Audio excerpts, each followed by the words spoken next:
অসমৰ উচ্চ শিক্ষাৰ এখন অগ্ৰণী অনুষ্ঠান বা বিশ্ববিদ্যালয় তেজপুৰ বিশ্ববিদ্যালয়ৰ সাম্প্ৰতিক যিটো পৰিস্থিতি এইটো অত্যন্ত উদ্বেগজনক আৰু 90টা দিন বিশ্ববিদ্যালয়ৰ উপাচাৰ্যবিহীনভাৱে গোটেই বিদ্যায়তনিক ব্যৱস্থাটো পৰিচালনা কৰাটোৱে মই ভাবোঁ যে অতি দুৰ্ভাগ্যজনক কথা।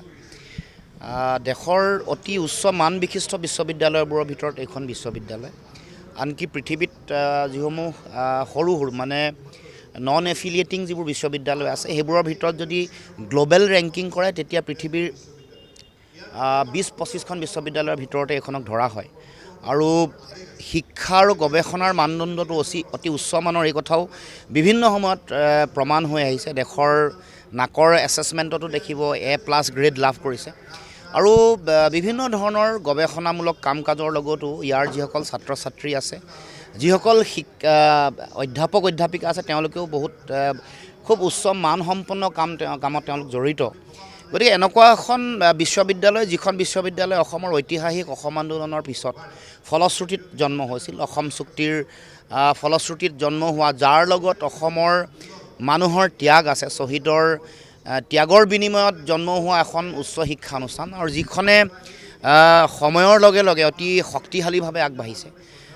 সমগ্ৰ পৃথিৱীৰ বৌদ্ধিক আৰু বিদ্যায়তনিক ক্ষেত্ৰত এক বলিষ্ঠ খোজ আগবঢ়োৱাৰ পাছতো হঠাৎ কেন্দ্ৰীয় চৰকাৰৰ তেওঁলোকৰ যিটো নীতি, তেওঁলোকৰ বিশেষকৈ RSS কৰণেই কওক বা তেওঁলোকৰ BJPৰ লগত জড়িত হৈ থকা মানুহক গুণগত কথাটো নোচোৱাকৈ আৰু খুব এটা নিয়ন্ত্ৰিত কেন্দ্ৰীভূত চিন্তাৰে আমাৰ গোটেই শিক্ষা ব্যৱস্থাটোক তেওঁলোকে যেনেকৈ ছাপ্ৰেছ কৰিব খুজিছে, যেনেকৈ শিক্ষা ব্যৱস্থাটোক নিয়ন্ত্ৰণ কৰিব খুজিছে, এইটো মই ভাবোঁ যে অত্যন্ত দুৰ্ভাগ্যজনক। মুক্ত চিন্তাৰ কাৰণে, ভাল গৱেষণাৰ কাৰণে, ভাল শিক্ষাৰ কাৰণে কেন্দ্ৰীয় চৰকাৰৰ যিসকল পৰিকল্পনাকাৰী আছে, প্ৰধানমন্ত্ৰীয়ে এই কথাটো মনত ৰখা দৰকাৰ। এতিয়া উপাচাৰ্যগৰাকীৰ যিবোৰ কাম কাজ, সেইবোৰে আচলতে এটা আমি সকলোৱে লজ্জাহে অনুভৱ কৰিছোঁ।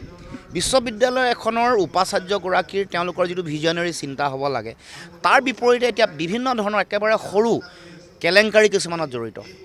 তাৰ লগে লগে বিভিন্ন ধৰণৰ যিবোৰ নিযুক্তি হৈছে, নিযুক্তিটো ব্যাপক কেলেংকাৰী, নিজৰ যিটো স্বজন তোষণ আৰম্ভ হৈছে, কেলেংকাৰী হৈছে। আৰু এখন বিশ্ববিদ্যালয় শিক্ষা ব্যৱস্থাত যিটো ছাত্ৰ ছাত্ৰী কেন্দ্ৰিক যিটো শিক্ষা ব্যৱস্থা, ষ্টুডেণ্ট চেণ্ট্ৰিক যিটো এপ্ৰ'চ হ'ব লাগে, সেইটো নৰখাকৈ মই আজি অষ্ট্ৰেলিয়াৰ বিশ্ববিদ্যালয় এখনৰ ছাত্ৰ এজনৰ লগত মই একেলগে আহিছোঁ। আহোঁতে তাত ষ্টুডেণ্ট কাউন্সিল, তেওঁলোকৰ ইলেকশ্যন হয়, ইলেকশ্যনত তাৰপিছত তেওঁলোকৰ ছাত্ৰ ছাত্ৰীসকলৰ অংশগ্ৰহণ হয় পলিচি মেকিঙত, একাডেমিক পলিচি মেকিং, তেওঁলোকৰ এডমিনিষ্ট্ৰেটিভ কথা বতৰা আৰু ৰিচাৰ্চ, সকলোতে ছাত্ৰ ছাত্ৰীসকলৰ অংশগ্ৰহণটো তেওঁলোকৰ একেবাৰে বাধ্যতামূলক। তেওঁলোকৰ হৈ গ'ল, তেওঁলোকৰ 3খন কনফাৰেঞ্চ হয়, এখন একাডেমিক কথা বতৰাৰ ওপৰত হয়, এখন এডমিনিষ্ট্ৰেটিভ কথা বতৰাৰ ওপৰত হয়, আৰু এখন সামগ্ৰিকভাৱে যাৰ লগত গৱেষণা, সমাজ, তাৰ লগে লগে শিক্ষা, ৰাজনীতি, টেকন'লজি, চব কথা যাত মানে এটা ভিজনেৰী কথা, এটা 3খন, তাতে তেওঁলোকে পৰিকল্পনা আৰু ষ্টুডেণ্ট ছাত্ৰ ছাত্ৰীসকলৰ অংশগ্ৰহণটো বাধ্যতামূলক। সেই যিটো চিন্তা, সেই চিন্তাটো অসমত কিয় বা ভাৰতবৰ্ষত কিয় নহয়, ইয়াত জাপি দিব খোজা হৈছে। এইটোতো কোনো ধৰণৰ বৰ্ডিং স্কুল কনচেপ্ট নহয়। ইয়াত যিসকল ছাত্ৰ ছাত্ৰী আছে, যিসকলে গৱেষণা কৰি আছে, শিক্ষা লৈ আছে, তেওঁলোকৰ কাৰণে এটা মুকলি পৰিৱেশ, ইণ্ডিপেণ্ডেণ্ট এটা এনভাইৰনমেণ্ট এটা ক্ৰিয়েট কৰিব লাগে। তাকে নকৰি এতিয়া উপাচাৰ্য এগৰাকীয়ে এটা জাতীয় বিষয় এটা, জুবিনদাৰ মৃত্যুৰ পাছত ৰাজহুৱা শ্ৰদ্ধাঞ্জলিটো বাধা দি আদৰ্শটোক আচলতে বাধা দিব খুজিছে, জুবিনদাৰ আদৰ্শটোক, যাতে তাৰমানে এইটো গোটেই মুকলিমূৰীয়াকৈ বুজা যায় যে এইটো এটা সাম্প্ৰদায়িক এটা ৰাজনীতি, সাম্প্ৰদায়িক এটা মানসিকতা, আৰু বিশ্ববিদ্যালয়ৰ ছাত্ৰ ছাত্ৰীসকলৰ মুক্তভাৱে তেওঁলোকে চিন্তা কৰিব পৰা, মুক্তভাৱে প্ৰকাশ কৰিব পৰা গোটেই পৰিৱেশটো নিয়ন্ত্ৰণ কৰিব কৈছে। এই ধৰণৰ কথা বতৰাবোৰ কোনো কাৰণত মই উচিত নহয় বুলি ভাবোঁ। আৰু ছাত্ৰ ছাত্ৰীসকল, অতি মেধাসম্পন্ন ছাত্ৰ ছাত্ৰীসকলৰ ভৱিষ্যতৰ প্ৰতি লক্ষ্য ৰাখি আমি আমাৰ মুখ্যমন্ত্ৰীক কিয় পাতিছোঁ? এই ছাত্ৰ ছাত্ৰীসকলক তেওঁলোকৰ ভৱিষ্যতটো সুৰক্ষা দিবৰ কাৰণে, তেওঁলোকৰ বিদ্যায়তনিক, তেওঁলোকৰ শৈক্ষিক ভৱিষ্যতটোৰ কাৰণে যাতে ভাল নেতৃত্ব দিব পাৰে। আমাৰ গভৰ্ণৰ যিগৰাকী ৰাজ্যপাল, তেওঁৰ দায়িত্ব কি? আমাৰ মুখ্যমন্ত্ৰী আছে, আমাৰ অসমৰ পৰা গৈ দুগৰাকী কেন্দ্ৰীয় মন্ত্ৰী আছে, এগৰাকী কেবিনেট মন্ত্ৰী, এগৰাকী ৰাজ্যিক মন্ত্ৰী। তেওঁলোকৰ দায়িত্বটো, আমাৰ সাংসদসকলৰ দায়িত্বটো কি? তেওঁলোকৰ দায়িত্ব, আমাৰ বিৰোধী সাংসদসকলৰ দায়িত্ব সকলোৰে একে হোৱা দৰকাৰ যে ছাত্ৰ ছাত্ৰীসকল আজিৰ ছাত্ৰ ছাত্ৰী কাইলৈ দেশৰ ভৱিষ্যত। গতিকে সেই ছাত্ৰ ছাত্ৰীসকলৰ তিনিমহীয়া যিটো শৈক্ষিক বিদ্যায়তনিক যিটো তেওঁলোকৰ মানে প্ৰত্যাহ্বান, যিটো চেলেঞ্জ আছে, যিটো সংকট আহিছে, এইটো বুজা দৰকাৰ, হৃদয়ংগম কৰা দৰকাৰ। মই সেইকাৰণে অসমৰ মুখ্যমন্ত্ৰীকো কৈছোঁ, দেশৰ প্ৰধানমন্ত্ৰী পৰহিলৈ অসমলৈ আহিছে, এই কথা দেশৰ প্ৰধানমন্ত্ৰীকো জনাব লাগে। আজি মই সংবাদ মাধ্যমৰ যোগেদি অসমৰ মুখ্যমন্ত্ৰী, অসমক প্ৰতিনিধিত্ব কৰা দুয়োগৰাকী কেন্দ্ৰীয় মন্ত্ৰী, তেওঁলোকক কৈছোঁ যে দেশৰ প্ৰধানমন্ত্ৰীক কওক যে তেজপুৰৰ দৰে এখন অগ্ৰণী বিশ্ববিদ্যালয় আজি সংকটত আছে, ছাত্ৰ ছাত্ৰীসকল সংকটত আছে। তেওঁলোকে বেছিক যিকেইটা কথা এখন বিশ্ববিদ্যালয়ৰ সেইকেইটা কথা বিচাৰিছে।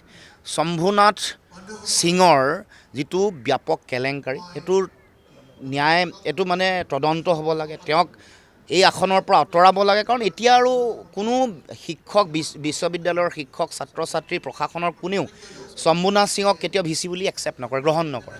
গতিকে তেওঁক ইয়াৰ পৰা বিতৰণ কৰিব লাগে। ভাইচ চেঞ্চেলৰ যিগৰাকী, ইয়াৰ পৰা তেওঁক বৰ্খাস্ত কৰিব লাগে। দ্বিতীয় কথাটো হ'ল পূৰা ফুল এনকুৱাৰী হ'ব লাগে। যিমান ফাইনেন্সিয়েল এনামলিজ আছে, যিমান এপইণ্টমেণ্ট ৰিলেটেড যিমানবোৰ কেলেংকাৰী হৈছে, সকলো পুংখানুপুংখভাৱে তদন্ত হ'ব লাগে। আৰু যিবোৰ ঘটিছিলে আগতে, এইবোৰ ৰেক্টিফাই হ'ব লাগে। আৰু তৃতীয়তে বিচাৰিছে ছাত্ৰ ছাত্ৰীসকলে তেওঁলোকৰ অট'নমি, তেওঁলোকৰ এখন সুকীয়া, এখন স্বতন্ত্ৰ এখন ছাত্ৰ একতা সভা, সেইটো দিয়াটো দায়িত্ব। এইটো কিয় বন্ধ কৰি ৰাখিছে? আৰু বহু কথা আছে, যেনে ভাইচ চেঞ্চেলৰ দিব লাগিছিলে এপইণ্টমেণ্ট, তেওঁ হোৱাৰ পৰা দিয়াই নাই। তাৰমানে তেওঁক চেণ্ট্ৰেলাইজ ক্ষমতাটো লাগে, ক্ষমতা তেওঁ নিজে ডিচিশ্যন ল'ব পাৰে। তেওঁ ব'ৰ্ড অফ মেনেজমেণ্টত তেওঁ নিজৰ ইচ্ছামতে মানুহক দিছে, ছিনিয়ৰ মষ্ট মানুহ হ'ব লাগে।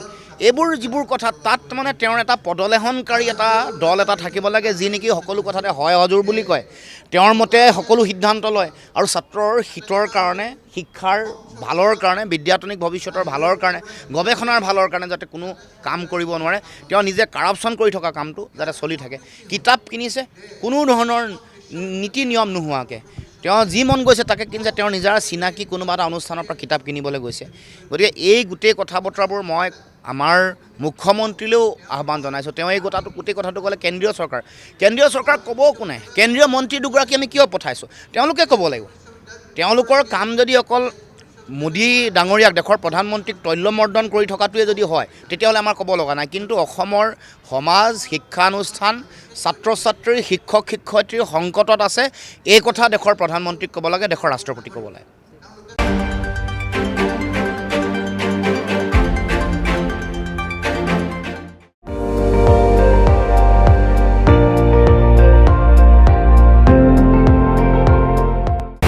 আপুনি চাই আছে ND24, সৰ্বশ্ৰেষ্ঠ নহয়, সৰ্বোত্তমৰ দৌৰত।